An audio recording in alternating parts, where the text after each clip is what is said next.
आज से दाल मंडी पर जो हथौड़ा चलने की कार्रवाई थी वो शुरू हो गई। 7वां मकान है, आप देख सकते हैं कि इस समय अब हथौड़े चलने शुरू हो गए और वहाँ से हथौड़े अभी चलाए जा रहे हैं और ये 7वां मकान है। साथ ही दाल मंडी में इस समय पूरी तरीके से फोर्स लगाई गई है ताकि कोई भी अव्यवस्था ना फैले, कोई भी ऐसी चीज़ ना हो जिससे यहाँ पर गहमा गहमी बने। हर तरीके की सुरक्षा व्यवस्था रखी गई है, लेकिन दाल मंडी के लोग अभी भी नाराज नजर आ रहे हैं। बताते चलिए आपको कि दाल मंडी में 186 मकान चिन्हित किए गए हैं, जिसमें से बताया जा रहा है कि तकरीबन 40 मकानों का जो रजिस्ट्री था वो करा लिया गया था, लेकिन अभी और भी मकानें बाकी है। इसको लेकर के मुनादी भी करवाई जाए। तो वहीं आप जानते हैं कि 3 दिन पहले सीएम योगी आदित्यनाथ वाराणसी पहुंचे हुए थे। इस दौरान उन्होंने अधिकारियों के साथ बैठक की थी। बैठक में उन्होंने दाल मंडी से जुड़ी हुई जो ज़मीनी कार्रवाई थी उसको जल्द से जल्द पूरा करने का आदेश भी दिया था, जिस पर ये तो काम पहले से हो रहा था, लेकिन सीएम योगी आदित्यनाथ के वाराणसी दौरे के बाद से दाल मंडी में जो हलचल थी वो तेज़ हो गई थी, जिसको लेकर हमने यहाँ कवरेज भी किया था। और एक बार फिर से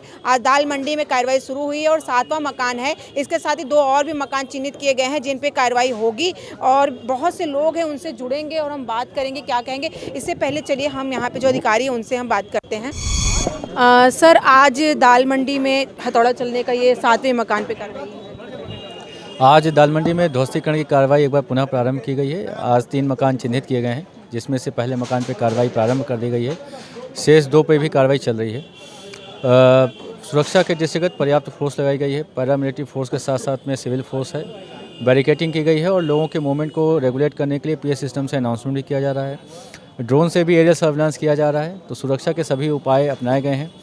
जो प्रशासन की तरफ से लीगल प्रक्रिया थी उसको अपनाया गया और उसके बाद ध्वस्तीकरण की कार्रवाई प्रारंभ की गई है। दुकानदार भी ने विरोध जताया इस दौरान। जो लीगल प्रोसेस है उसको अपनाया गया है। फिर भी जो कुछ लोगों के डाउट्स थे उसको लेकर उनकी शंकाएं जो थी वो प्रशासन के द्वारा दूर की गई और अभी ये ध्वस्तीकरण की कार्रवाई निर्बाध रूप से चल रही है। अभी मकान चिन्हित किए गए हैं। आज 3 मकान चिन्हित हैं। हाँ, 3 मकान चिन्हित हैं। अभी क्या है कि मकाने जो 3 चिन्हित किए गए हैं जिस पर आज कार्रवाई होनी है और इसी क्रम में और भी बहुत से मकान हैं जिस पर कार्रवाई होनी है, लेकिन दाल मंडी के लोगों से भी हम बात करेंगे। तो देखिए, दुकानदार हैं जो हमसे जुड़े हैं। आज दाल मंडी में कार्रवाई दोबारा से शुरू हुई है, क्या कहेंगे? नाम क्या है आपका? मेरा नाम मोहम्मद अफजल है। मेरी यहाँ तीसरी पीढ़ी से मेरे परदादा की दुकान, परदादा बैठे, दादा बैठे, पिताजी और मैं बैठ रहा हूँ। काफ़ी पुरानी मेरी शॉप है। वो जा रही है। मकान मालिक उन्होंने अपने बिना हम लोग को बताए, बिना कुछ कहे उन्होंने तो कराई गई थी पहले से। जी नादी जैसे उन्होंने बुलाया, उन्होंने थाने में बुला के रजिस्ट्री कर रहे हैं। बताइए, पहले ये देखिए, पुलिस थाने में बुला रहे हैं, वहाँ पर जा रहे हैं लोग, हम लोग कुछ कह भी नहीं सकते। और कब उन्होंने रजिस्ट्री कर दी, उन्होंने रजिस्ट्री करने के बाद इसके कोई कुछ न कोई लिखित दिया गया, न कुछ बताया गया, न कुछ कहा गया, बस भेज दिया गया और उसके बाद कह रहे हैं कि आप खाली करो।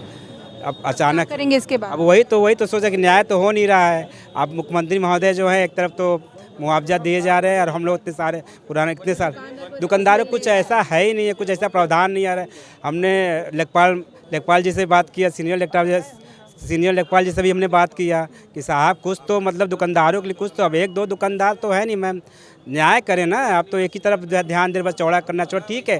किसी भी इंटरव्यू में किसी ने ये नहीं कहा कि चौड़ीकरण मत करिए, आप किसी ने विरोध नहीं किया, लेकिन जो हक है, जो सही चीज़ है उसको तो ध्यान देना चाहिए ना। अब हम लोग कहाँ जाएंगे? अब हम बताइए, हमारा जो दुकान है, रोज़ रात में मुझे सब्जी ले जाना है, दूध ले जाना है ना, बच्चों की किताबें हैं, फीस है, इस दुकान से ही है ना। मैं अकेला तो हूँ नहीं, मेरे साथ तो परिवार जुड़ा हुआ करीब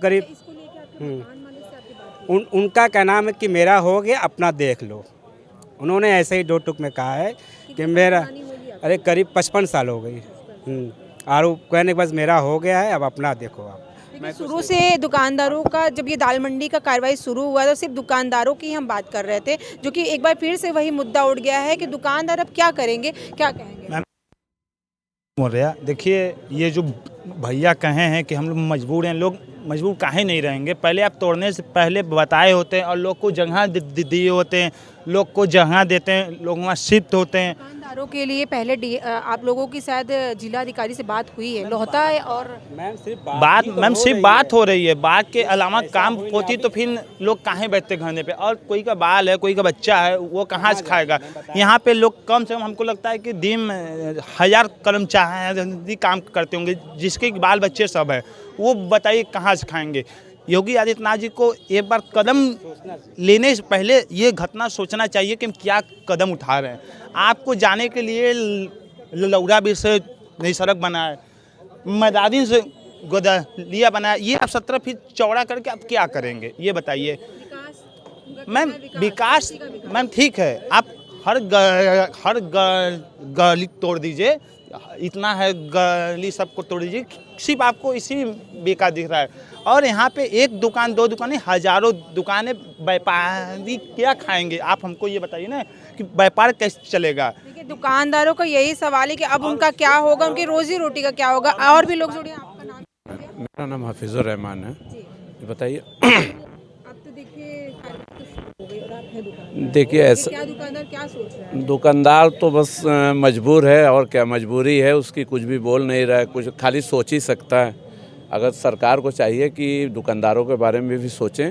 इसमें जितने भी मकान 187 188 मकान दिखा रहे हैं उसमें 95% जो है किराएदार हैं और शासन प्रशासन जो है सिर्फ मकान मालिकों की बात कर रहा है, किराएदारों की बात नहीं कर रहा है। किराएदार जितने भी हैं, मान लीजिए मकान अगर एक मकान है तो उसमें नीचे 13 to 14 15 दुकानदार किराएदार हैं या 20 दुकानदार किराएदार हैं। तो अगर किराएदारों के बारे में सरकार या शासन प्रशासन सोचेगा और उनको सही तरीके से कहीं जगह दी जाएगी या कोई भी काम। मैं फिर से वही अपनी बात दोहराऊंगी, लोहता और राजा तालाब के साथ बात हुई। ऐसा है कि 100 रुपये का सामान खरीदने के लिए 250 रुपये किराया लगा के लोहता और राजा तालाब नहीं जाएगा। तो ग्राहक 100 रुपये का सामान खरीदने आएगा, 250 रुपये किराया लगा के लोहता क्यों जाएगा? दुकानदार कहाँ चाहता है कि उन्हें दुकान दे? दुकानदार कहाँ चाहता है, बस इसी जगह आसपास कहीं दे दें। और चाहना, दुकानदार के चाहने से तो कुछ हो नहीं रहा है। लोहता में मान लीजिए हमारी मार्केट बन जाएगी या दाल मंडी जैसी मार्केट बन जाएगी, तो अगल बगल वाले जो दुकानदार कस्टमर हैं, जो और सब हैं, सारी मार्केट के साथ अगर जुड़ी रहेगी हमारी भी मार्केट, तो दुकानदारी ठीक ठाक हो जाएगी। और रही बात ये, जो जितनी भी दिक्कत शासन प्रशासन को चाहिए कि दुकानदारों के बारे में सोचें। 95% इसमें दुकानदार हैं, और अगर दुकानदारों के बारे में सोचेंगे तो जो इनको काम में इतनी देरी हो रही है, ये काम बहुत जल्दी हो जाएगा और बहुत आसानी से हो जाएगा। दुकानदारों के बारे में भी सरकार को सोचना चाहिए। और शासन क्योंकि आदित्यनाथ आए थे कुछ दिनों पहले, बैठक किया दुकान में, जो दाल मंडी है, दाल मंडी में जो भूमि की बात की गई, तो उस पर भी उन्होंने चर्चा की थी। तो उन्होंने तो सीधे तौर पे कहा कि 2013 भूमि अधिग्रहण के तहत दाल मंडी में कार्रवाई की जाए। उसके तहत तो कोई कार्रवाई हो नहीं रही है। और योगी आदित्यनाथ जी ने तो बोला था कि 2013 भूमि अधिग्रहण के तहत सारी दुकानों को अधिग्रहण किया जाए। ऐसी कोई भी कार्रवाई दाल मंडी में अभी तक तो नज़र नहीं आई कि कोई भूमि अधिग्रहण के तहत कानूनी कार्रवाई हो रही है। बात की जा रही है बसाने की, सिर्फ न्यूज़ चैनल पे और इस पे उस पे बात हो रही है कि भूमि अधिग्रहण के तहत लिया जाए, लेकिन भूमि अधिग्रहण के तहत लेता हुआ दिख कहीं नहीं रहा है। ये सिर्फ कागजी बात है और मौके पे ऐसा कुछ भी नज़र नहीं आ रहा है। आज विरोध हुआ, दुकानदारों ने भी विरोध किया। दुकानदारों ने विरोध ये किया कि भाई आगे एक दुकान है उसमें स्टे लेके रखा, उन्होंने बंद नहीं किया दुकान, ऊपर टूट रही है, नीचे दुकान खुली है, जाके आप दिखा दीजिएगा उसमें कि उनकी दुकान खुली हुई है। खुली हुई है, देखिए ना दुकान उनकी खुली हुई है, आप जाके दिखाइए। 3 दुकान में से 1 दुकान खुली है, 2 दुकान बंद है। देखिए दाल मंडी में तो कार्रवाई शुरू हो गई, लेकिन दाल मंडी के लोग अभी भी नाराज़ है। दाल मंडी के लोग क्या, दुकानदार जिनकी रोजी रोटी का सवाल एक बार फिर से खड़ा होता है, जो बार बार हम इस चीज़ को लेकर के आ रहे थे कि इनकी रोजी रोटी का क्या होगा, इसी चीज़ को लेकर के दुकानदार नाराज़ है कि दुकानदारों के बारे में नहीं सोचा जा रहा है। आज की खबर में बस इतना ही। ऐसी खबरों को देखने के लिए आप जुड़े रहे हमारे चैनल रणभेरी न्यूज़ के साथ। मैं सुमलता, कैमरा पर्सन अमित के साथ। धन्यवाद।